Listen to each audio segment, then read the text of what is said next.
Kyle Pitts, who finished tight end number 7 last year, 68 receptions, 110 targets, 1,026 yards, 1 touchdown, 19.82% target share. Thoughts on Kyle Pitts? I like Kyle Pitts, right? I'm not a big draft tight end early guy, but Kyle Pitts, I think you could see him kind of branch out and be this next elite type tight end this season. And I think a lot of that's because we've seen Mariota have the ability to support really good tight ends, right? He did it with Delaney Walker.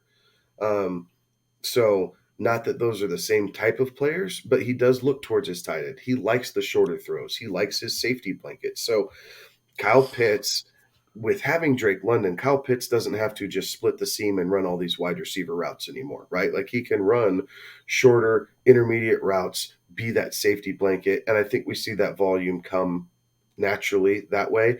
And I expect his touchdowns to go up, right? So Right. I think we can see him go from wide receiver 7 to wide receiver 3, 4, 5, something like that, right? And it doesn't sound like a big jump, but in this tight end room, that type of jump is big. Like there is a big difference in tier gaps. So I think Kyle Pitts can jump that to that next tier, and he is the guy that we will be talking about with the Travis Kelce's, Darren Waller's, and Mark Andrews by the time this season's done and over with. And really the big issue with that was just the simple fact that he missed out on a ton of touchdowns, right? Like just one touchdown on the season.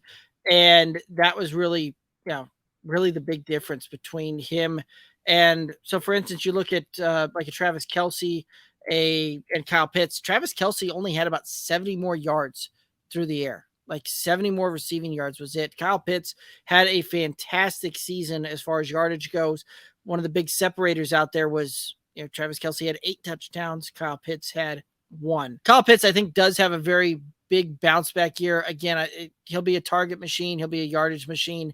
The question are the Falcons going to be able to get down into the red zone enough, get down inside of there for them to punch the ball in, and will Kyle Pitts tick up there around 5 or 6 touchdowns?